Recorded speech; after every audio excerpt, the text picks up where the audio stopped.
All right, Matt. Welcome to After Hours. Thank you for making some time tonight after you just worked a full shift. Um, so you are an Ottawa Valley fixture. You've been a pro since '97. You organize one of the bigger annual races in the valley, which raises money for men's health, which is super cool. You're an ICF competitor and judge. Um, you are kind of my kind of boater, man. You do everything under the sun except surf. You creek, you squirt boat, you race, you do freestyle, and then off the river, you're an EMT, ski patrol during the winter, paddle bum during the summer, who lives in the Ottawa Valley. You lucky dog. Uh, dog and cat dad, and just all around good guy. Anyone in the Ottawa Valley would knows who you are from a mile away because you're standing in a yellow boat with two red stripes, wearing a helmet that's yellow with two red stripes.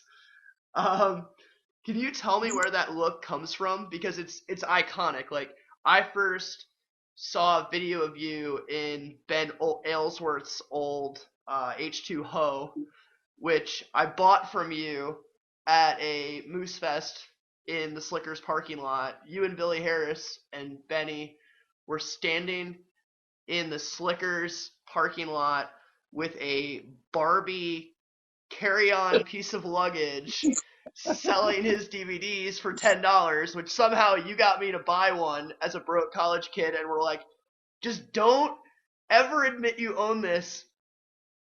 Don't ever lend this out, and watch it when no one's around. And I broke all of those rules. And it now floats around New York, and it's a hit. Oh, Um, but it's really funny because you like I said, that look is iconic. Like, you have this yellow and red thing. Uh, Billy has this red with white flames thing, and just where did that come from, briefly?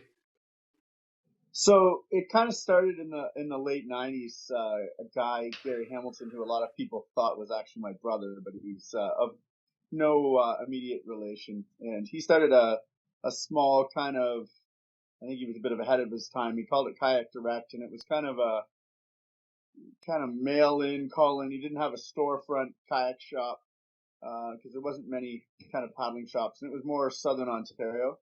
And he called it Kayak Direct, and that was kind of his logo. He did the stripes, and he kind of sponsored Billy and I through Riot at the time, and he gave us glide slices with the that were yellow with red stripes on them, and then we had kind of matching helmets. And for a while, actually, I think I had a red helmet with yellow stripes, and then kind of graduated into the yellow with red. It was funny because the only difference between you and an Adidas rider is that you have two and they have three, and you've been doing it way longer. So somebody actually came up to me and asked me if you were on that bandwagon at one point. I was like, no, he wishes he was, but no. In my ski racing days, I came close to being an Adidas athlete because my sponsor Solomon was bought out by Adidas. So I put three stripes on a ski boot for a little while. There you go. Um, you are a rider though for WRSI, Level Six, Piranha, Werner. Did I miss anybody? Um, I think you got them all. Yeah, Yeah. that's it. Free. I was with Smith for about 16 years, and that's yeah. But other than that, that's pretty much everybody who still is kind of supporting the cause in some way or form. Yeah, heartbreaking because I wear shades every single day, and I remember I found out about that. I asked you like a couple weeks after that ended. And I was like, "So how do you?" Oh no, it's over. Yeah, Still wearing the Smith. yeah, dude, heartbreaking, heartbreaking. Can you? So I mean, could you talk about just on general terms how sponsorship has changed? In the last 20 years that you've been involved with it, because you know I keep having this conversation with guys who are actually privileged like us, and it's interesting how people on the outside and the other side of the fence have these incredible misconceptions about what it is, and they don't understand what it used to be and what it is now. But you don't mean we're all rolling around in big vehicles with expense accounts and stuff, and all the free boats and big salaries anymore? Come on. I have Well, that the big never. vehicle and the free boats, but that's it. Yeah, That's yeah. that's Maybe all on me. if we're lucky. If we're So lucky. so sponsorship kind of in the late '90s when freestyle was a big thing. It was the up and coming thing. Everybody thought freestyle was going to go kind of the way of snowboarding, the next big kind of boom sports in outdoor adventure or adrenaline sports, as some people like to call them. So in the late '90s, you saw the Ottawa River Rodeo, which was kind of the last event of a circuit. You'd see all these people coming to the events. We'd see it. It was on Labor Day weekend, and 300 people would show up. It would take the whole weekend to run this freestyle event, and every class, had a boat to win, or the pro classes had fairly significant cash. It paid for your trip up there and the beer money and stuff like that. Like it was definitely worth the while. It was a happening thing, and that sort of after the '96 pre worlds, '97 worlds on the Ottawa, it kind of evolved into the Ottawa boaters were kind of becoming world renowned as some of the better freestyle guys, and the Ottawa became kind of the spawning ground for a lot of freestyle, and still to this day is. And so, sponsorship kind of seemed to flow towards the Ottawa, and a lot of sponsored paddlers ended up on the Ottawa. So you saw people with, Riot had the bus in the late '90s, early 2000s, or an old school kind of short bus, school bus. They had all painted up, and they traveled around and lived in that. And they those guys were all getting. I wouldn't say they were making a living off of it, but they weren't starving and completely dirtbagging it per se. Uh, and what was expected of us as paddle sports athletes at that point in time, it was before social media. So, we were expected to send in photos or send in video clips or try and be in videos, because, videos came out in VHS and then DVD, and well, now you see them all online, but Which is so it's awesome. very different what was expected of us. Now, we've evolved to, if you've got to be putting posts on Twitter, Instagram, they want video footage. Videos used to be 30, 40 minutes, an hour long. Now nobody will watch a video that's over 5 minutes long because nobody's got time to do that. So, it's evolved in many ways.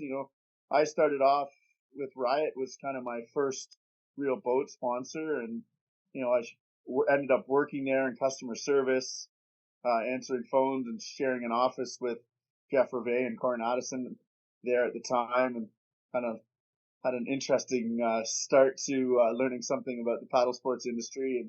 And everybody knows Corin's antics, so you can imagine what that was like in the earlier days of Riot. And then moved on from there, and kind of 2004, I got on with Piranha, and they had a deal with Land Rover at the time, and I was supposed to get this fancy Land Rover, and then that fell through. So Plan B was the Piranha van, which was a 2006 Ford E350 van, which I mean, evolved so into Land Orange Rover Bit. being a British company, Piranha being a British company. For those who can't Absolutely, didn't put it together.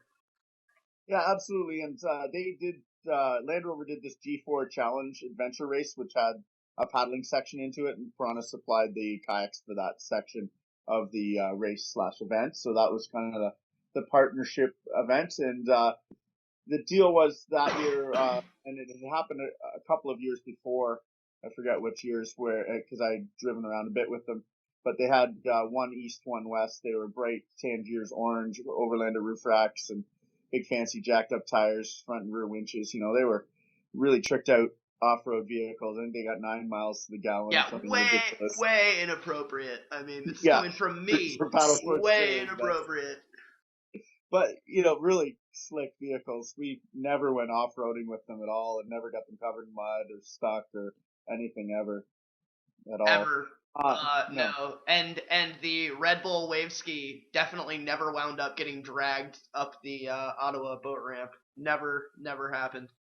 I don't Um, remember. I don't remember that at all. I wasn't there. No, wasn't me. But yeah, and evolved into buying the van as the kind of the second thing for a vehicle for that season. That would have been spring of '06 that came online, and that eventually got dubbed Orange Bitch because of the cool orange sticker job that I had done up for it. And so we toured around in that for a year, and then kind of passed the torch on to Dave Fusilli and the Demshits crew the following year. And it's still kind of rolling. I saw it in a video recently, buried in snow out in Washington. And they just don't die, man. I mean, mine ticked over 175,000 last weekend, and I feel like it's still just broken in. Like, they just don't nice, die. Now I'm right? jinxing it, but You're gonna need a tow soon from the Toyota. oh, shut your mouth. uh, Tacomas, but Tacomas. yeah, Yeah, that was actually one of the things I was gonna start. I was thinking about like lining up all these questions of like um everyone I talk to. Like, so what is your favorite? Just sidebar, real quick. Ideal boater rig. money aside, I'd have to say a badass jacked up Sprinter 4x4 Overlander roof racks, bumpers, camperized inside, you know, heater, air conditioning, complete bug out vehicle, someplace I can change inside, nice and warm, because we do a lot of cold season paddling up here. Oh yeah, There's still, the van with the heater is the best thing, and then the fridge for the summer. It's amazing. I can get away with a cooler, but the heater, that's a necessity. Nah, But man, 230 racks, ice cold. You gotta. It's amazing. all right, take your list. Um, so what I think is so interesting about that exactly that period that 2006 like so you had Jimmy Blakeney just posted this Facebook post with one of those old Wave Sport VHSs that was put onto YouTube, and he was talking about like all of those VHS tapes coming together and then splicing them, and then the video Yeah, going yeah, back out again, by mail from around the world. yep, And so yeah, and then I I left the sport. I came back into the sport before YouTube was like the platform back when Google Video was a thing. If you can believe that. So like 2005. And the Jacksons had gone all in on Google Video, and they had all of this footy of Bussy and all that stuff. And Nick Troutman was still couldn't legally drink, I think, even in Canada. And so that was like the next phase in my mind was the YouTube internet video edit instead of the long format movies. But you still had like the Young Guns movies and the Hotel Charlie movies coming out, but like it was really marketing was these like trip edits or end of year edits or whatever. And then it became Facebook, and then now it's Insta. But I think what people just under that though, I think people just generally don't understand that like that's like the surface layer, right? That's like the easiest to get to surface layer, and then there's just so much more below it, like as you actually progress into the industry. absolutely. Like, what you see on the surface is some cool photos. What goes in behind that photos was thousands of hours of paddling or, editing time for videos, hours behind the wheel of a vehicle to get to those paddling places. And in the off season, a lot of these guys, if, they live in a place like I do, they're training in a gym or exercising off the river. I just listened to a bit of a podcast the other day where Benny Maher was being interviewed about fitness and stuff, and it's you just got to get out there and be fit and strong and paddle a lot. Yeah, Or I when you texted me, I was on the cardio machine. That's why I was like, oh my god, and I had to like jump. It's there true. you go. It's no Keep you on joke. your toes. Yeah, Yeah, well, got to get my 30 minutes in, man. Gotta do there you go. it. um, one of the biggest changes I think though that lasted through that period though was the concept of like the tour. Like everybody, even the Ottawa Valley guys, were going down to Colorado, and this whole idea of like the freestyle tour around the continent that they basically occupied the summer, and that like a lot of the exposure that brands had was through this pro team that was just going, starting in Colorado and everything, and then winding up at Golly in September, right? And that, Absolutely. and I think people don't even understand what that is or was, or that like that was such a big deal anymore because it's just gone. Yeah, absolutely. Like the sense of community on that tour was amazing. It was very much a big family touring around. Everybody knew everything about everybody. We lived together. That has its side effects as well. And not everybody always got along, but for the most part, everybody did. And, we toured. There was a bunch of events in upstate New York, and then Connecticut. There's T-ville, and Yeah. Rock Island had events, and down the Nantahala, the Pigeon. There was events that happened there. Golly had a rodeo every year. We did rolling rodeos down the Golly. It was great. And then, of course, June was always Colorado tour. And then, and then the fall seemed to come up to upstate New York. There was a couple of rodeos on the Black River at times. And then, Blackfest in the summer was a thing, and you've kind of brought that back. So that tour was great. Everybody embraced it, and I think a lot of people have turned to going river running, and kind of the more the soul boating or solo boating aspect of it, and which has taken away I think a little bit of something from it. I don't want to say that all of those things aren't cool, but we did both back then, or it seemed like we did, and now it seems like that sense of community and those competitions have kind of dissolved a little bit, and I think it needs to come back. It looks like I was looking at Pat Keller. He posted like like a Liquid Logic tour that he was doing, even though there wasn't. So like he basically took all the races and found a way to make a circuit. And I mean, Yeah, EJ and Nick and Emily, they still find a way to make a circuit. I just wish that it was more of a thing because like it definitely seemed to drive innovation and community and everything, and it like people could follow it like a normal sport. And yeah, as an event organizer, I mean, you totally understand what I'm saying when it's like the more I can, that brings something to me that it adds quality to my event, and it increases participation. And on an industry level, more participation means it just piles up so quickly. yeah. More is Well, fun. yeah, industry level, when people come to competitions, they're testing themselves against others. They're going to try out different boats, see different boats or new boats out there. And the more they paddle, the more they're going to physically wear gear out, and need to get it replaced. Let alone seeing the new shiny stuff or coolest stuff that seems to be out there. Right. I mean, and the whole thing is about return on investment, and it's sometimes that's all you have as an organizer. Like I wish I could. You like hunt out these like anecdotes that are like, oh well, so and so went to this event and then showed up and bought this and blah blah blah. But like sometimes all you can say is like, look, if I put 300 people in a boat for 3 or 4 days in a row, I'm gonna kill X number of boats, X number of paddles. Yeah, And if I'm physically there with a demo, that's as good as it gets. Like it is now yeah, anyway. for sure. When there was a team there, it was like, oh man, this is the new hot shiznit, and you need it. Yeah, absolutely. And, I've up here on the Ottawa River. The Ottawa River was something that people talked about and looked forward to all summer, and were testing themselves and out paddling, and trying to outdo the next guy on the wave. And now that doesn't exist. The Ottawa River Rodeo hasn't happened in quite a number of years. In fact, last year there wasn't even, other than Jimmy Cup, there wasn't a freestyle event on the Ottawa River, which is somewhat unfortunate because it is one of the most known freestyle rivers in the world, That's hosting the crazy. World Championships 3 times. That's so crazy to me.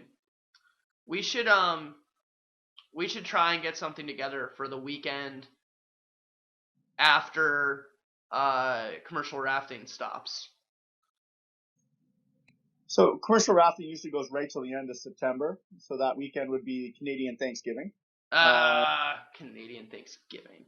Which I'm not against saying an event could happen on Canadian Thanksgiving. I think the ideal weekend to actually do kind of an Ottawa River festival / rodeo is the same weekend they do King of Clubs, which they always do on the Sunday of our August long weekend, which is the first weekend in August. So do it on the Friday, Saturday instead. Yeah. So then you could do a freestyle event on the on the Saturday, and then they do the King of Clubs on the Sunday, and then there's a big party on Sunday nights, and yeah, I Yeah, think it well, could be fun. we Anyway, we should, we should talk I more about that. We should try and get that to happen.